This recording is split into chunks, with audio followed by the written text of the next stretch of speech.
the podcast that finishes your workday in a very Red Raider way. This is the Tech Talk Podcast from Double T 97.3, presented by Cantex Roofing and Construction. I'm Mike Hebert, owner of Cantex Roofing and Construction. Every day is game day, and we'll get it right when it comes to your roofing, construction, windows, and mirrors. Call Cantex Roofing and Construction today. Together, we are one serving you. Hello, happy Tuesday, and happy New Year. It's Tech Talk on Double T 97.3 and Double T 97.3.com. Hopefully everyone's holiday break has been great, relaxing, and if you're just getting back to the grindstone, I hope it is gentle to you. Gentle to you. Clint Scott, in for Dr. Mike Gustafson. It's Josh Faupel. Brennan Riker behind the glass taking care of us. You can hit us up on the H Flooring Center chat line. Thoughts, comments, questions. We're live from the First United Bank studio. 3 full hours with us. We'll take you all the way up to 6 o'clock. At that time, it's Friendship Basketball. Girls taking on Portales. The boys will be at 7:30. Midland Christian over on the Score, 6 o'clock. Cooper's in action as well. District matchup with Coronado. Josh, Brennan, how are we doing today? Good so far. Good so far? Yeah, no complaints. Let me tell you, I really think we should look into this 4-day work week that some companies are doing. Because let me tell you, to come into work and it not be Monday is a game changer.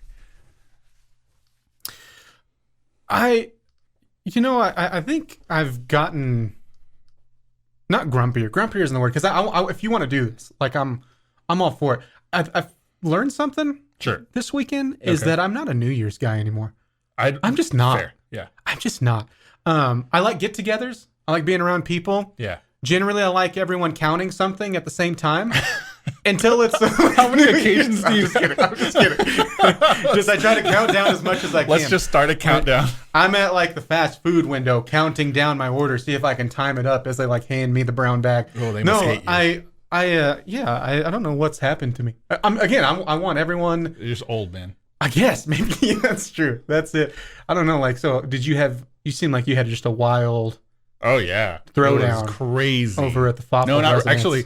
I had a friend who won a giveaway, and it was just so he threw a party basically at a room at a local non-specific hotel, and it was pretty cool. But we ended up at another non-specific local bar, and they didn't do the countdown. So they didn't do a countdown. We were there at midnight, and so the group of it was 6 of us or whatever. We did the countdown on our own, and just out of nowhere, we're just like, "Happy New Year!" And the whole bar was like, "Ah!" Like snuck up on you, right? Yeah, yeah. Oh, that's weird. It was What's weird. The point? It was very strange. It was so weird. Like they gave out champagne and stuff too. Like they gave it to the bar, but there was no countdown. It was so weird. It's like a guessing game. Yeah. Like it's going to be the new year, but we're not going to tell you when. So surprise. Yeah, that's good. Brennan, did you get all wild and crazy? How much beefaroni did you eat to bring in the new year? Oh, not enough. Not enough. I'll be honest. I chose. I was willing to go to bed at 11. I saw, or I didn't say anything. Once the clock hit 11, I was like, okay, it's New Year's in New York. Time to go to bed. Mm-hmm. Fair enough. I'll tell you, you made the joke. And it's not really a joke. I'm just realizing it's true at this point. That you're old? Yeah. Okay, yeah. And because, they have all of the different time slots for your individual time zone. That's what I'm trying to think of. Time zone for the New Year's shows. And through all of it, as I was kind of I wasn't really tuned into it, but just got kind of there around that time, flipping back and forth between, just kind of popping in and out, seeing what was going on. I've realized the past couple of years, I say, who is this artist? So it's like, who is that? Like, who is on the screen? And they'll say the name, and I'm still like, I don't know who that is. And the oldest moment was the one band that I recognized Green Day was Bowling for Soup when they were playing, and Bowling for Soup, who's now like in their 50s, not exactly moving around, and I'm like, I Captain America'd and yelled, I know this one. Like, I know this one. So you joke, but that's what it felt like. No, man. I will Dude. say, in fairness to you, Goodness. had it not been for this invite that I got literally the night before, I would have done the exact same thing. I would have been at home, probably in bed before midnight. It was literally because crowd. one of my friends recently got hired to the Toronto Raptors, and so we point guard. No. Oh, Staff, not a player. Hired. Just Could you hire imagine, him for we've on hired- court. You don't use the word signed to a contract Signed or anymore. drafted. We've Just, hired. no, we hired. We have hired Caleb Williams as a quarterback through the draft. Loose term, hired, fired. Yep. Yeah, I think you should be able to say that for players too. It is official. And by that, I mean we know who is in the national championship. We'll get into yes. that. Michigan taking on Washington. Both outstanding Very excited. football. You don't always get that. It's not always both. Yeah. To me, in fact, typically it's been, you go into some of the stretch where Oklahoma was dominating the Big 12 and getting there.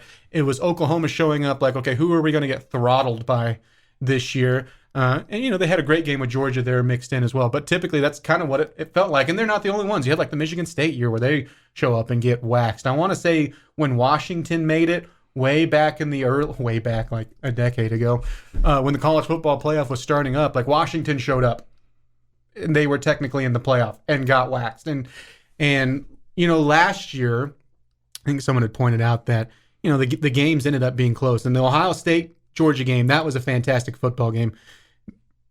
I think it was like a 6-point differential in TCU and Michigan last year. That was not a good football game. No, it just was not. I mean, it was Michigan clawing their way back from just being caught off guard by the Frogs. This year, both games were outstanding. Yes. They looked like very opposite games as well, too. As far as, they were both competitive, but one very competent and the other very mistake prone. Well, and even outside of just like the mistakes that really cost Alabama in several different ways against Michigan, you had like a slower pace, less possessions, just physical, weird, almost an old school type of feel. It wasn't like both teams were lining up in the wishbone, but it felt like a game where Michigan made Alabama playing a game that they were more comfortable with and kind of, and now Alabama still, they were up by a touchdown and they weren't able to seal it and, find their way into the national championship themselves. But still, it felt like a game more suited for what Michigan wanted to do. And on the other hand, Michael Penix was fantastic, but there was a lot more offense, a lot more up and down in the Texas-Washington game. So, we'll get you some headlines when we come back. We'll get more into the playoff as well and get to some of your thoughts and comments. It's Tech Talk on Double T 97.3.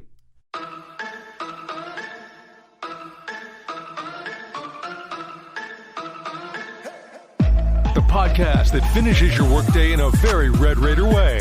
This is the Tech Talk Podcast from Double T 97.3, presented by Cantex Roofing and Construction. Welcome back to Tech Talk here on Double T 97.3 and DoubleT973.com. You can also take us anywhere with a mobile app that's brought to you by Happy State Bank. We're live from the First United Bank studio. Clint Scott, Josh Faupel, Brennan Riker behind the glass. We'll start here with a headline segment with what's on the airwaves tonight. 2 girl-boy doubleheaders for high school basketball right here on Double T 97.3 at 6 o'clock. It's Friendship Girls versus Portales. A little New Mexico flavor coming over. Then at 7:30, the boys will take on Midland Christian. Over on 100.7, the score. It's district action for Lubbock Cooper. Both girls and boys will face the Coronado Mustangs. Over the weekend, the Dallas Cowboys, they picked up a crucial win. Some would say, with controversy. Yep. I think most people would say with controversy. There were some happenings in this game. They beat the Lions 20-19. They had a 2-point conversion, they being the Lions, as they tried to take a lead. They got called back. after offensive lineman Taylor Decker was ruled he was ineligible. Big mix-up there. I mean, even over like the mic, the head official said the number that they thought had been reported. So if you're the Cowboys, you don't really care. They go back to the 7-yard line. You have an offsides call. It goes back, and then just a poor pass, odd play to the short that was just short of the goal line that equals in the Cowboys winning. And with that, they just got to beat Washington, and you're the 2 seed. It's crazy how we about that? being, and we'll talk more about this division as well later on. Yep. But the Eagles, woof. I mean, it has been. They just look disinterested at times, which is crazy with how much talent they have, and how they were finding ways to win games through the first half of the season. Now it's been. I mean, who's putting outside of Philadelphia fans, and maybe not even then, because there's a lot of booing going on, which is typical in Philadelphia, Sure. but especially right now. Like, who's putting money on them right now for the Super Bowl? Do the games now at the beginning, like you said, they were kind of finding ways to win. Looking back on it now, does it seem to you like they were kind of the battle-tested, adversarial kind of team, or were they just really not that good? I don't know. I guess I thought, and you could say this, or at least I could, about the other participant of last year's Super Bowl with the Chiefs, is I just kept waiting for them to, it's like, okay, well, win's a win, and it's hard to win in the NFL. Yeah. I stand by that. I don't care who it is. You can ask the Cowboys when they took on Arizona earlier in the year, whether they had some linemen out or not. It is hard to consistently win, but when they started losing games, I guess I've been waiting for the decline or the fall to just stop, and then going, oh yeah, we are a contender, and it just hasn't happened, and it's felt Right. more and more like a free fall sort of thing.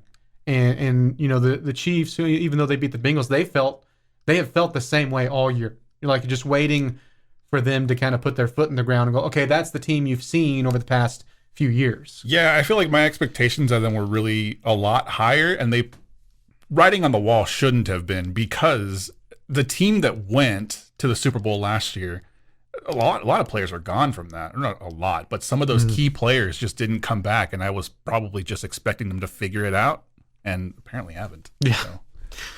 Which is just fun because, again, it's great for the Cowboys, because I think it is incredibly important that you had some sort of home field advantage if you are going to make a run. And now if you beat Washington, you'll at least have it until what hopefully will be, a matchup. Well, actually, probably saying hopefully not a matchup with San Francisco. Hopefully they get upset because you don't want to do that. That would be them not at home. Hopefully will lead to an NFC championship berth. Yeah. I'll word it that way.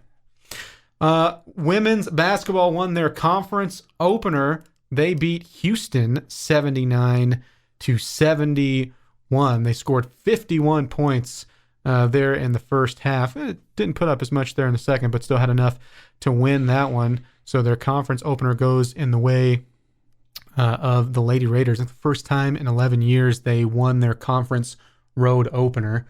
And for Houston, a nice little welcome into the conference. They'll be in action tomorrow night at home. They'll take on the Texas Longhorns. So hoping for a good turnout there. Should be a fun one. Maybe a 2-0 start would be fun. Got a tough matchup, though, for your second game. And we'll learn more about this Lady Raider squad as time goes on. Speaking of learning more about teams on the men's side, we're about to do that as well. But they'll start Big 12 play on Saturday. They beat North Alabama 85-57. But the best news from today, Texas Tech sophomore Pop Isaacs has been named the Big 12 Player of the Week following a career-high 28-point performance against Sam Houston 2 games ago in a win, and then had 21 points in this last outing against North Alabama. So well-deserved from him, and he's kind of found his stroke a little bit from the outside too, which is important. And you've finished up your non-conference finally. It's kind of what I've gotten to with college basketball. You get to this point, and I start using the word finally. You are through that, and you will start off again with Texas on the road. Out of on Saturday. Listeners, Brennan has thrown the horns down twice already, once referencing the women's basketball next conference game, and he just did it again right now. I'll give him another opportunity. Yesterday, Texas, they lose to Washington in the Sugar Bowl. Washington wins at 37-31. We talked about the odd ending to the Cowboys game. Yep. If you were Washington, like every time they zoomed in, there was one fan, just real quick pan over to him, right? I specifically have it burnt in my brain because he had like a scarf on or something, and he looked like he was ready, to do that. Looked like he was ready to just wind it around his neck and just pull as tight as possible. Ugh. Because, I mean, you can't control an injury to your running back, yes, right? That stops the clock. I am of the effect right there is, what's the win? Just, taking, and this is also easy to say after this happens, right? But just take the knees there and, I guess if you're going, well, if you pick up the first down, the game's over. It just didn't look like any of those plays, especially with what Washington's offense was going to pick up a first down. But Texas survives.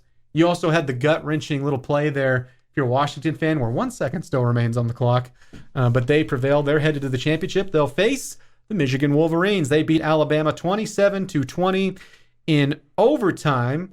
Had to score a touchdown late to tie it. And then, speaking of little gut-wrenching moments, Josh, the muffed punt that was recovered by Michigan at the 1 yard line. That was so lucky for them. I guess that's like the best thing that could have happened from that awful scenario. I got to be honest, and part of it because I had picked Alabama as my national champion. Okay.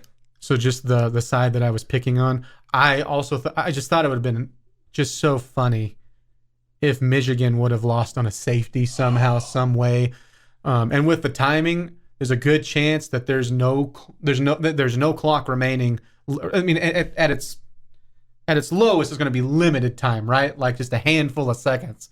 But man, that was, a great playoff. Well, but even on a safety, they don't get the ball back. So right, it's just over. Right? Oh yeah, it just would have been great to see a game. I've never seen a game-ending safety to that extent where like time is running out. I'm sure it's happened. Have we ever seen an onside attempt off of a punt from the safety?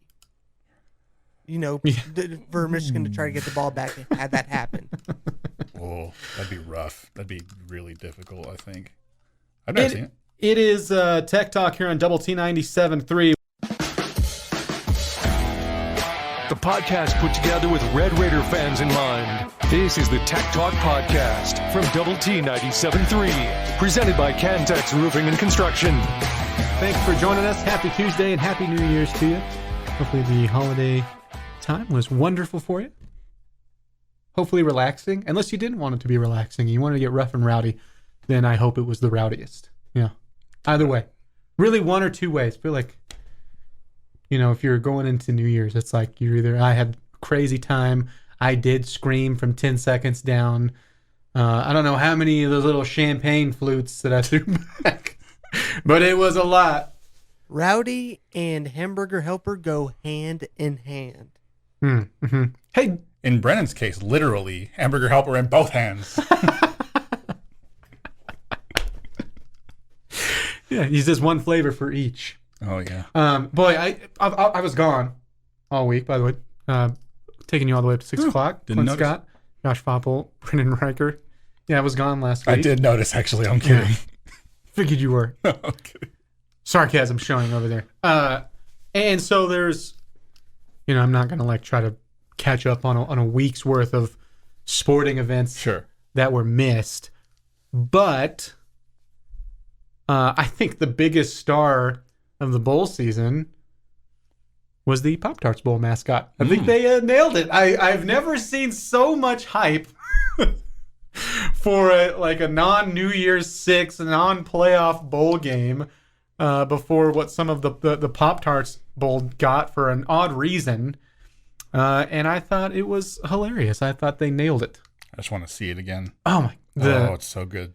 I love the clips of the mascot being put in the toaster and then, being eaten by Chris Kleinman. I like them stacking music on top of it. Like, what's the ceremony, the animal shelter song? Arms of an Angel. Arms of an Angel. Yeah. There's that the Animal one. Shelter song. Sarah Sarah McLachlan McLachlan. should change it to the Animal Shelter song. That's the name of it.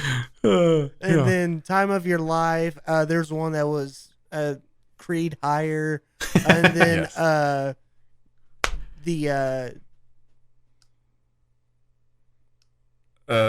Celine Dion. Yes. The Titanic. We just played the man. radio version. I lost. You won. The radio.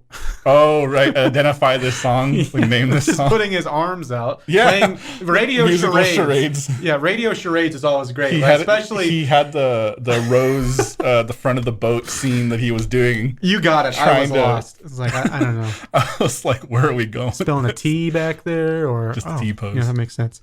Yeah, and I thought it was hilarious. The ending result. I was curious how they would do.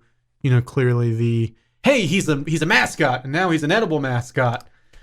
That would have been great. At the Independence Bowl, they had a mascot race at halftime. Was it halftime? Mm-hmm. Yeah. And man, the Cal mascot was there, of course. Which you thought was where you're like, is that a hamster down there? Yeah, What did you think I it could was? not tell. It genuinely everything came to my mind before like a bear. Or Hey, you know who won it? Raider Red. Oh yeah, Raider Red won it. Eat That's that. right. Eat that, Cal mascot. And then there was a guy in a hot dog suit. Oh, that was like the Sonic Yeah, the costumes. Sonic ones. Yeah. But yeah, Had like a mascots, slush good out there. mascots. I my favorite part of that mascot race was you beside me asking what all of the mascots were. Yes. It's like I was up there with my dad. Is that What's that down is that there? a hamster? That's the bear. That's the bear mascot. What's that? Is that like a sponge? That's a tater tot. Like, Also, I did the same thing at Buc-ee's too. Every animal came to mind before beaver. I think I asked you like just, chipmunk you went through every little woodland creature before you got. before I got to beaver. I mean, I wouldn't say I clearly was not experienced So in it the was like Buc-ee's a- realm, but I could right. tell it was a beaver. well, I guess I could. You were struggling.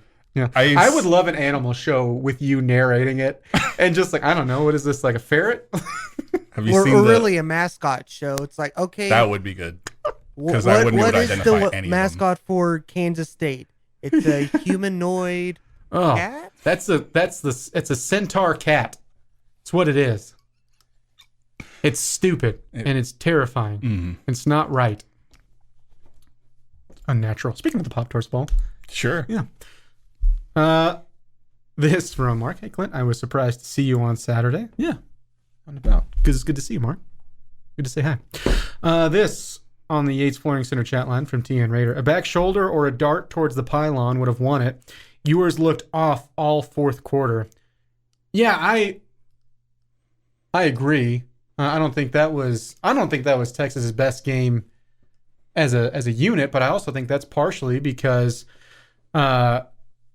Washington was playing so well, and specifically Michael Penix offensively. He might have had. I mean, he's been out. He was outstanding this year. Clearly, there's a reason why Washington went into this undefeated.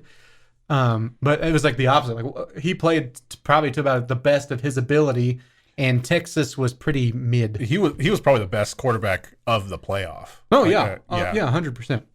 I would agree with that. I don't see how At anyone least would single game. argue against that. Sure, yeah. From this year, I mean, McCarthy clearly did good enough things to beat Alabama, and made the plays that he needed to. But I mean, that's the Michael Penix that you saw against Texas was the reason he was a Heisman candidate. And his career's been fascinating because at Indiana, I was like, well, this is a good quarterback. And then you had, some upsets in there where he led the Hoosiers to some big wins. It didn't relate to just like this massive amount of success, but you're capped there at Indiana. There's only so much you can do at that program, whether you're a coach or you're a player.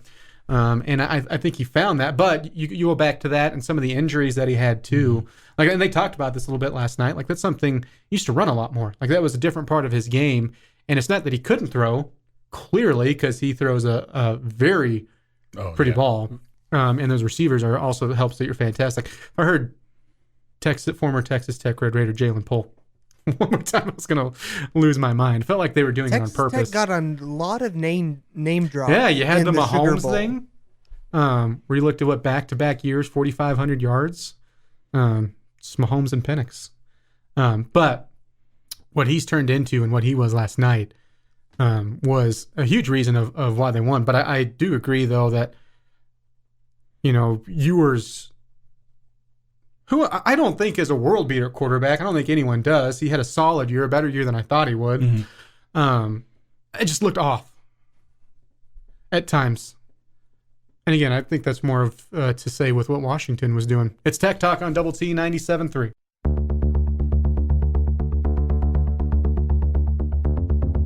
The podcast put together with Red Raider fans in mind.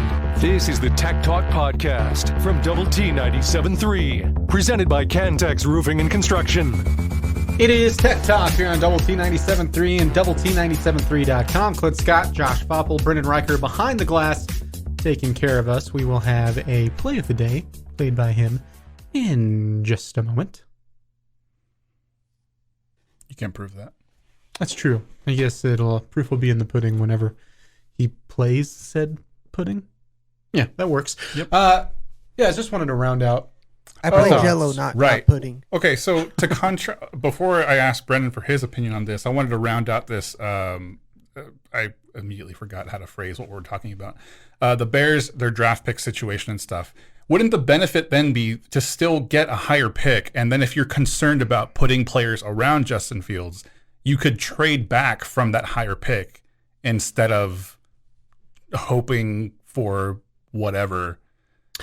I guess to me, because, even if you change, however the math works out, you win your last game and, one of those weird situations like, it could be picks, 5 through 10, whatever, depending on who wins and who loses. I just don't think you're going to move that much where it's more important if you're the Bears and you do believe in Justin Fields and you are going to stick with him and he's going to be your guy and you're not sold again on these other quarterbacks, specifically Caleb Williams in this situation. If you aren't totally sold, which by the way, I'm not clearly we're not in Bears country, and this is probably the most Bears talk that's been about. This is the most I've ever talked about the Bears. Starting off the year with the Bears. All right. Yeah. Duh, Bears, duh, Bears, duh, Bears, duh, Bears, duh, Bears.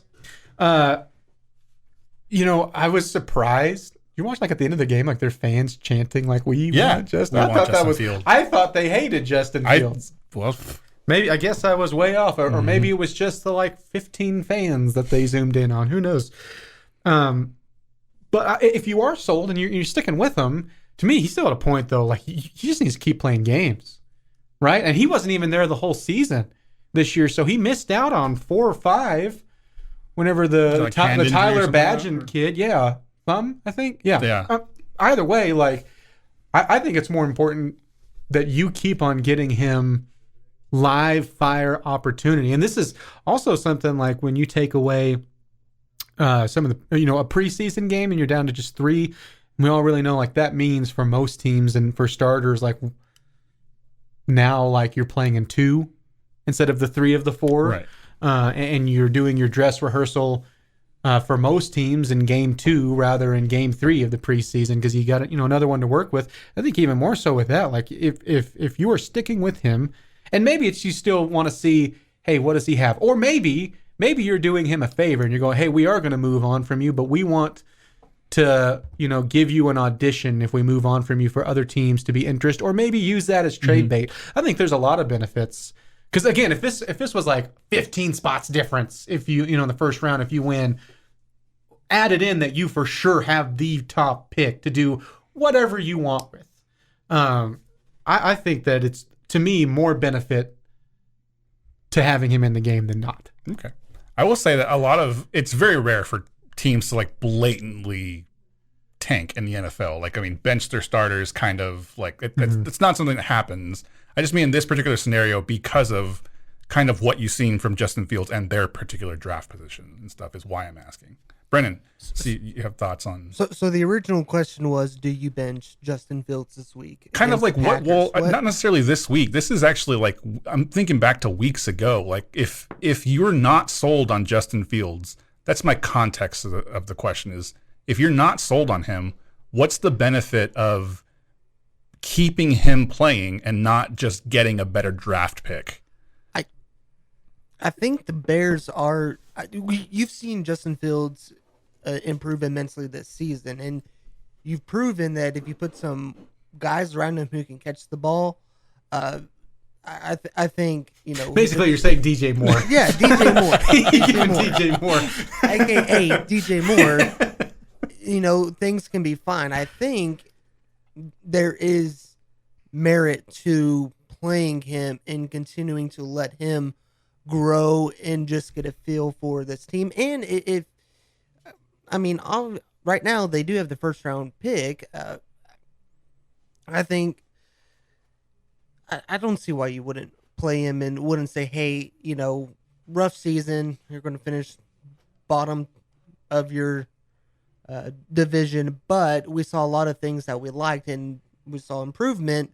Let's keep this guy, not gamble on, you know, a Caleb Williams or a Drake May. Not that they would go that route, but I don't see why you wouldn't play him.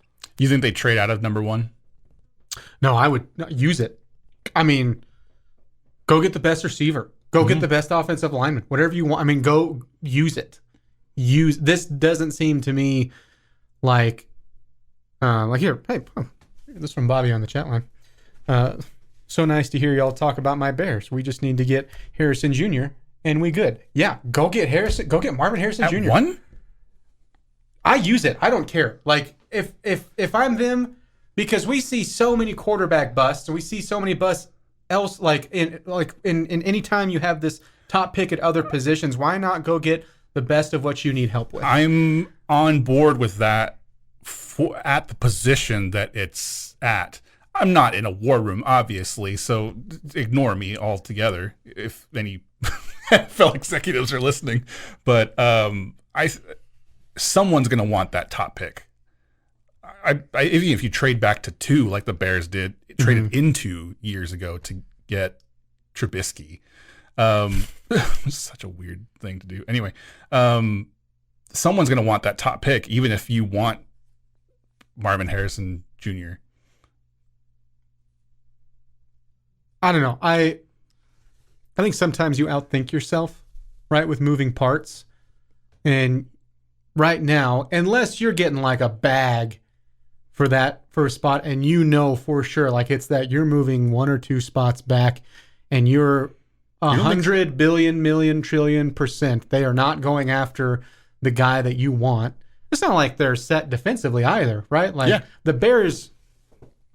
You don't get to even, you know, not just the number 1 picks, that's the Panthers, but being a top 10 pick, you don't get there without quite a few holes. Yeah. And I also think it's important right now because you're in a division that is mostly set. Feels to me pretty open, I guess. Pretty open moving forward. I mean, it just does. Like the Vikings right now, they've started to take a step back. Of course, you know, you have Cousins with the injury, but that's a big part of it. Like what do you do with him moving forward? The Packers, although it seems like, you know, they could get their way. Yeah, your Packers could get into the playoffs, but they're not like going to be world beaters moving forward. Would the Lions keep it up? We'll see. It's Tech Talk on Double T 97.3. It's every Red Raiders' favorite podcast.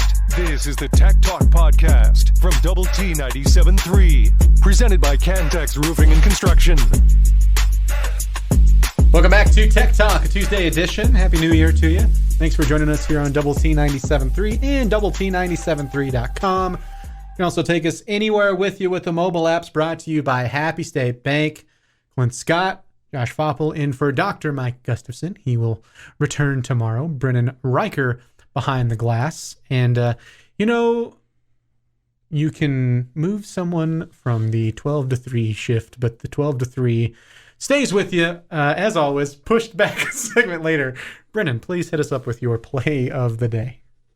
There goes Nelson. Oh, sweet block by Warren Washington. Thumped down the floor by Lamar. Touches it to Isaacs. No look to Warren Washington. McMillan for three. Bang! Now that was something else. There you go.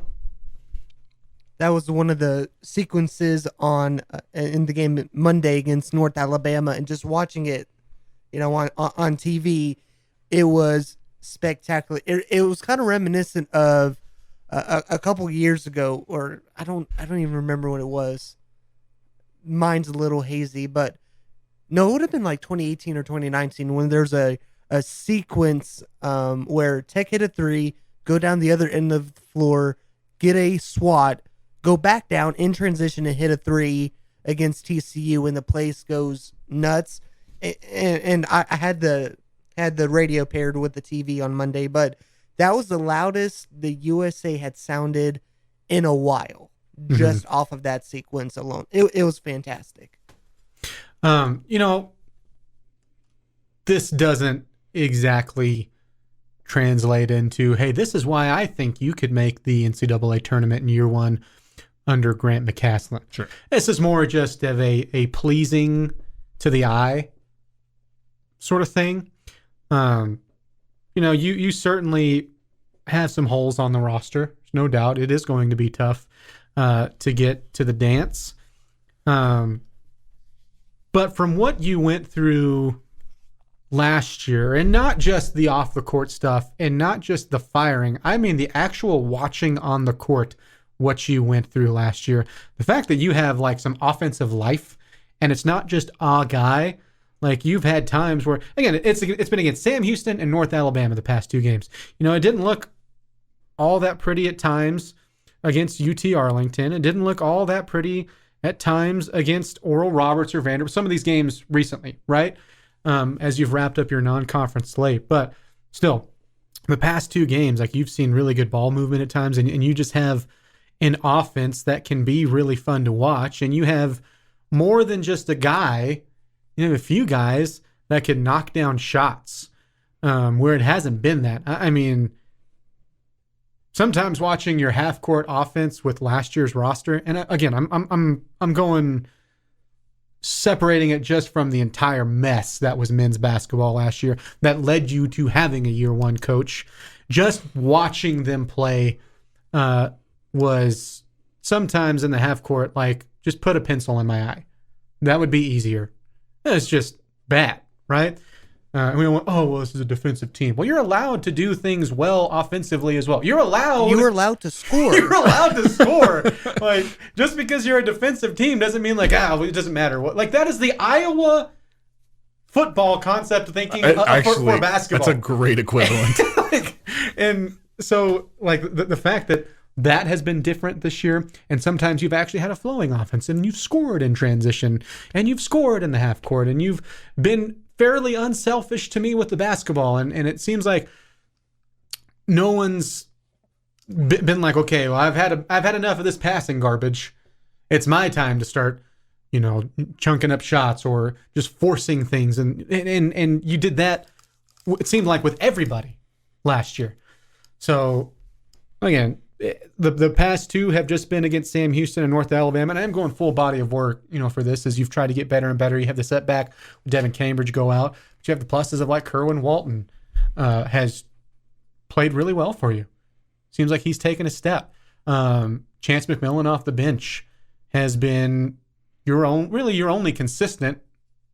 And I don't know if you have time to develop this or not. Robert Jennings had a couple of back-to-back nice games, which I think is very important, especially in the size department. But Chance McMillan has come off the bench and given you really good minutes and given you a lot of points. Pop Isaacs, clearly, Big 12 Player of the Week. He's stayed aggressive, and what I've liked about him, it hasn't been pretty shooting at times. Like, it's taken him a little bit to get going, and hopefully these past couple of games from the outside kind of get him some momentum as you head into Big 12 play. But what I like is even whenever it hasn't been a night where he's, specifically shooting the ball very well, I feel like he's drove a lot more this year, but he stayed aggressive. He's hit some big shots for you late in the game. You go back to a loss at Butler, still had a big shot there. Everything about this year has just been so much more fun. Now, does more fun equal Big 12 wins? Maybe not. Maybe it will. Scoring points is kind of important in this conference.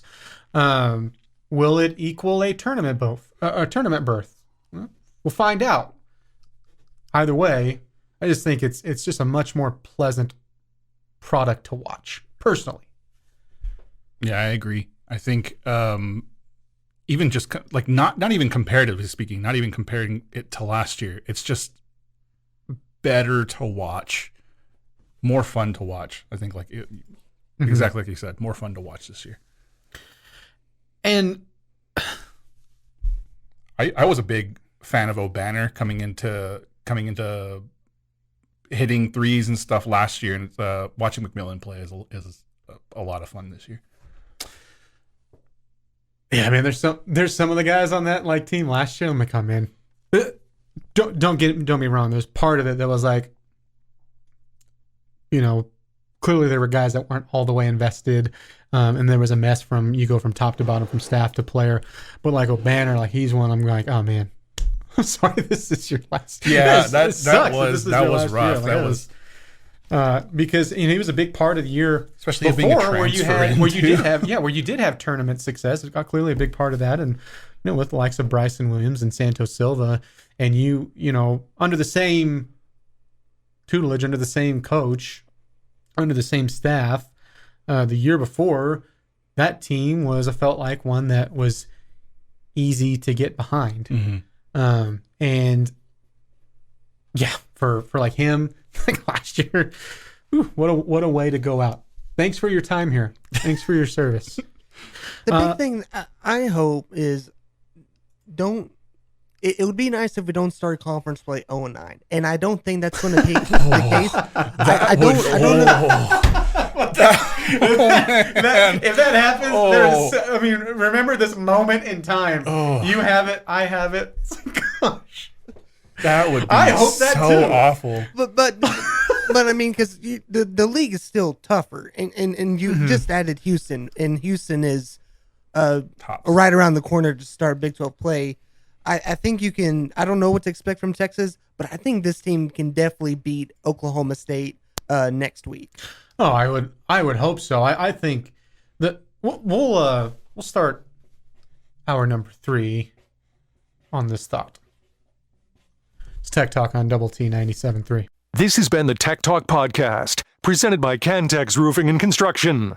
Check out our library of Double T 97.3 podcasts at doublet97.3.com.